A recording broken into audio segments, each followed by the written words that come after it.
여름 방학이 되자마자 친구들과 함께 떠나는 캠핑 여행은 언제나 마음을 설레게 했다. 이번 여행지는 사람의 발길이 거의 닿지 않는 깊은 숲속이었다. 우리는 오랜만에 캠핑을 만끽하며 저녁을 준비했고 이야기를 나누며 즐거운 시간을 보냈다. 해가 저물고 나서 우리는 둥그렇게 모여 앉아 무서운 이야기를 나누기 시작했다. 서로 무서움을 참아보려 하지만 결국은 웃음으로 넘기며 밤을 즐겼다. 밤이 깊어지고 하나, 둘씩 잠자리에 들었다. 나는 텐트 안에서 친구의 코 고는 소리를 들으며 눈을 감았다. 그때였다.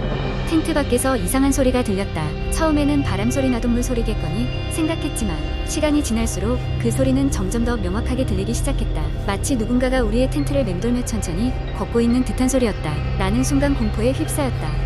혹시나 해서 숨을 죽이고 소리가 나는 방향을 주의 깊게 들여다보았다. 하지만 어두운 밤과 텐트에 두꺼운 천이 시야를 가렸고 어떤 것도 확실히 볼 수 없었다. 소리는 계속되었고 나는 마치 누군가가 우리를 노리고 있는 것만 같았다. 마음을 진정시키려고 했지만 그것은 쉽지 않은 일이었다. 친구들을 깨울까 망설이다가 나는 소음을 무시하고 다시 잠을 청하기로 했다. 하지만 그 순간 땅 울리는 듯한 비명 소리가 숲속을 감았다. 이건 분명히 야생 동물의 소리가 아니었다. 비명 소리는 너무도 인간적이었고 동시에 기괴했다. 벌떡 일어나 텐트 밖으로 나가려던 그 순간 다시금 그 비명 소리가 멈췄다. 나는 조심스럽게 텐트의 지퍼를 열고 밖을 내다보았다. 달빛 아래 숲은 고요했고 아무것도 움직이는 것이 없었다. 하지만 무엇인가 기묘한 감각이 들었다. 마치 누군가가 아주 가까운 곳에서 나를 지켜보고 있는 듯한 느낌이었다. 온몸에 소름이 돋았고 다시 텐트 안으로 들어가 버렸다. 그날 밤 이후로 우리는 더 이상 아무 소리도 들을 수 없었다. 하지만 나는 밤새 잠을 잘 수 없었다. 이른 아침 우리는 이른 시간에 서둘러 캠핑장을 떠났다. 친구들은 아무 일도 없었다는 드서젯밤 이야기를 하지 않았다. 하지만 나만큼은 이상한 감각을 떨칠 수 없었다. 몇 주 후 우연히 그 숲에 대한 옛 전설을 듣게 되었다. 오래전 그 숲에서 한 소녀가 실종되었고 여전히 그녀를 찾지 못했다는 것이다. 사람들은 그녀의 영혼이 아직도 그 숲을 떠돌고 있다고 믿고 있었다. 그 이야기를 들은 후 나는 그날 밤의 소리가 그녀의 비명이었는지 모른다는 생각에 그 모든 기억이 생생하게 떠올랐다. 이 경험 이후로 나는 캠핑을 통해 느끼는 자연의 고요함이 더 이상 편안하게 느껴지지 않았다. 특정한 장소에는 우리의 상상 밖에 무언가가 존재할지도 모른다는 두려움이 항상 나를 따라다녔다. 이런 미스터리한 경험은 사람의 마음 깊숙한 곳에 두려움을 심어놓는다. 마치 그 숲이 지금도 내 기억 속에 머물러 있는 것처럼. 두 번째 이야기. 어느 가을밤 서울의 한 외곽 지역에 위치한 작은 아파트에 살고 있는 혜진은 퇴근 후 집에 돌아와 피곤한 몸을 소파에 던졌다. 그녀는 요즘 회사 업무로 인해 스트레스를 많이 받고 있었다. 그러던 중 혜진의 핸드폰이 진동을 울렸다. 화면에는 모르는 번호의 메시지가 떠 있었다. 안녕하세요. 오랜만이에요. 저를 기억하시나요? 혜진은 무심코 메시지를 무시하고 TV를 켰다. 하지만 계속해서 동일한 번호로 메시지가 도착하기 시작했다. 저를 모른 척하지 마세요. 저희는 오래전에 만났잖아요. 최근에 당신을 봤어요. 당신은 여전히 예쁘더라고요. 불쾌감이 밀려온 혜진은 메시지를 무시하기로 하고 빨리 씻고 잠자리에 들기로 했다. 침대에 눕자마자 그녀는 골아떨어졌다. 몇 시간 뒤 갑자기 깨어난 혜진은 기묘한 느낌을 받았다. 방 안이 이상할 정도로 조용했다. 그때 창문 밖에서 이상한 소리가 들려왔다. 누군가가 작은 돌멩이를 던지는 듯한 소리였다. 혜진은 불안한 마음으로 커튼을 젖혀 밖을 내다봤지만 아무도 보이지 않았다. 그날 밤 혜진은 이상한 꿈을 꾸었다. 꿈속에서 그녀는 낯선 사람의 얼굴이 흐릿하게 보이는 어두운 방에 있었고 그 사람은 혜진을 향해 손을 뻗고 있었다. 깨어난 혜진은 온몸에 식은땀을 흘리고 있었다. 이상한 메시지와 창문 밖의 소리 때문인지 잠을 제대로 이루지 못했다. 다음날 혜진은 친구들에게 이 이야기를 털어놓았다. 친구들은 그녀를 격려하며 혹시나 불안하면 경찰에 신고하라고 조언했다. 혜진은 아무 일도 아니라며 자신을 달래보려 애썼다. 하지만 그날 밤 똑같은 번호에서 영상통화 요청이 여러 번 왔고 아무리 무시하려 해도 핸드폰은 울려댔다. 결국 혜진은 호기심을 이기지 못하고 전화를 받았다. 화면 너머로 보이는 것은 칠흑 같은 어둠뿐이었다. 그리고는 낮고 거친 속삭임 소리가 들렸다. 당신을 보고 싶어요. 혜진은 공포에 사로잡혀 전화를 끊었다. 더 이상 참을 수 없다는 생각에 그녀는 결국 경찰에 신고하기로 했다. 경찰은 혜진의 신고를 바꾸며까지 조사를 시작했지만 발신번호는 추적할 수 없는 인터넷 전화로 밝혀졌다. 그날 밤 혜진은 문득 창문을 다시 한번 확인해보기로 했다. 그녀는 커튼을 걷고 차가운 밤 공기를 느끼며 창문을 열어보았다. 그 순간 누군가가 창문 밖에서 그녀의 얼굴을 향해 손을 뻗었다. 놀란 혜진은 비명을 지르며 뒤로 물러섰다. 순간 손길은 순식간에 사라졌다. 경찰이 다시 출동했지만 집 주변에서는 아무런 흔적도 발견되지 않았다. 혜진은 친구의 집으로 잠시 거처를 옮겼고 경찰은 그녀의 아파트 주변을 순찰하며 경계 태세를 강화했다. 몇 주 후 혜진은 새로운 곳으로 이사를 결정했고 그 이후로는 더 이상 이상한 메시지나 전화가 오지 않았다. 시간이 지나면서 그 일은 잊혀졌고 혜진은 다시 평범한 일상으로 돌아올 수 있었다.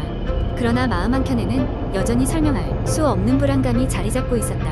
혹시 그 손길의 정체는 무엇이었을까? 그리고 왜 그녀를 따라다녔을까? 그에 대한 대답은 영원히 미궁 속에 남게 되었다. 하지만 혜진은 두 번 다시 그렇게 오싹한 밤을 보내고 싶지 않았다. 세 번째 이야기는 서울 외곽에 위치한 작은 마을에서 시작됩니다. 마을 이름은 고요리로 평소에는 조용하고 평화로운 곳이었습니다. 그러던 어느 날 고요리를 뒤흔드는 이상한 사건들이 발생하기 시작했습니다. 첫 번째 이상한 일은 한밤중에 시작되었습니다. 고요리에는 오래된 태가 하나 있었는데 그곳은 수년 동안 아무도 살지 않았고 주민들은 그 집을 흉가라고 불렀습니다. 어느 날 밤 그 폐가에서 갑자기 빛이 새어나오기 시작했습니다.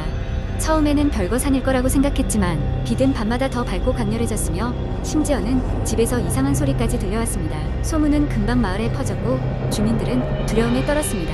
특히 마을에서 유일하게 남아있던 고등학생들인 나연과 그의 친구들은 이 사건에 호기심을 느꼈고 직접 확인해보려는 계획을 세우게 됩니다. 밤이 되자 나연과 그의 친구들 지수와 민호는 집에서 손전등과 휴대폰을 챙기고 흉가를 향했습니다. 순간의 용기가 이들을 이끌었지만 막상 흉가에 가까워지자 셋다 불안한 마음을 감출 수 없었습니다. 집에 가까이 갔을 때 창문 사이로 어렴풋이 빛이 비춰져 나오는 것이 보였습니다. 그 빛은 정체를 알 수 없는 색깔로 변하며 거실을 가득 채우고 있었습니다. 호기심에 못 이겨 짐짓 용기를 낸 민호가 가장 먼저 문을 열었습니다. 문이 오래되어 삐걱거리는 소리가 나는 순간 셋은 손을 꼭 잡고 안으로 들어갔습니다. 마을에서 소문으로만 들었던 느낌과는 달리 흉가는 상대적으로 정돈된 상태였습니다. 거실 한가운데는 그 빛의 근원으로 보이는 낡은 램프가 놓여 있었습니다. 가까이 다가간 그들은 램프에서 이상한 기운을 느꼈습니다. 민호는 손을 뻗어 램프를 만지려 했지만 나연이 황급히 그의 손을 막아 세웠습니다. 뭔가 이상해. 만지지 않는 게 좋을 것 같아. 나연의 직감은 항상 정확했다. 하지만 지수는 애써 두려움을 떨치며 이 광경을 직접 확인하려고 노력했습니다. 그러는 사이 램프를 중심으로 한 그림자가 서서히 움직이기 시작했습니다. 그 그림자들은 마치 살아있는 생명체처럼 느릿느릿한 동작으로 벽을 타고 흐르다 있는 세 사람을 둘러싸기 시작했습니다. 그때 거실 안이 갑자기 얼어붙은 듯한 냉기를 느끼는 순간 갑작스러운 정적이 엄습했습니다. 그리고 예기치 못한 속삭임이 그들의 귀에 들려왔습니다. 그 소리는 처음엔 희미했지만 점점 영악해져 갔습니다. 어서 돌아가라. 돌아가라. 반복되는 목소리는 그들의 마음속 깊이 파고들어 두려움을 증폭시켰습니다. 나연과 친구들은 두려움에 질린 채 집 밖으로 도망쳤습니다. 마을로 돌아온 그들은 부모님과 주민들에게 이 사실을 설명하려 했지만 어른들은 그냥 아이들이 장난으로 지어낸 이야기라며 대수롭지 않게 생각했습니다. 그러나 나연, 지수, 민호는 이 일을 절대 잊을 수가 없었습니다. 그날 이후로도 램프의 빛은 밤마다 고요리의 흉가에서 비춰졌습니다. 점점 더 많은 주민들이 그것의 존재를 눈치채게 되었고 마을은 다시금 긴장감에 휩싸였습니다. 그리고 그 빛이 처음 등장했던 날로부터 정확히 일주일이 지난 밤 드디어 마을 사람들이 흉가의 비밀을 풀 결심을 하기에 이르렀습니다. 마을의 장로들과 연구가들 그리고 호기심 많은 나연과 친구들로 구성된 탐험대가 조직되었습니다. 그들은 무슨 일이 있어도 그 빛의 근원을 밝혀내야 한다는 결심으로 또다시 흉가를 들어섰습니다. 램프는 그대로 그 자리에 있었고 이번에는 더 강력한 빛을 뿜어내고 있었습니다. 마을의 장로들 중 한 사람이 용기를 내어 램프에 다가갔고 전설과도 같은 마을의 옛날 이야기가 떠올랐습니다. 흉가에는 수백 년 전에 잃어버린 마을 의수호신이 살게 되었다는 이야기였습니다. 램프는 그가 남긴 유일한 흔적이었고 이 빛은 단지 그의 존재 알리기 위한 신호였던 것입니다.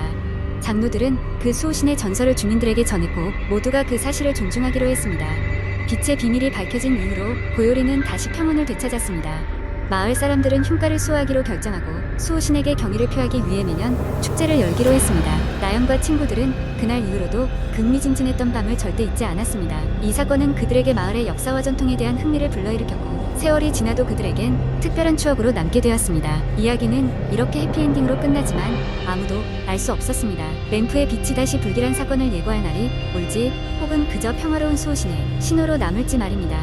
마을 주민들은 다만 그날의 기이한 밤을 숨겨진 역사 속 한 페이지로 묻어두었습니다.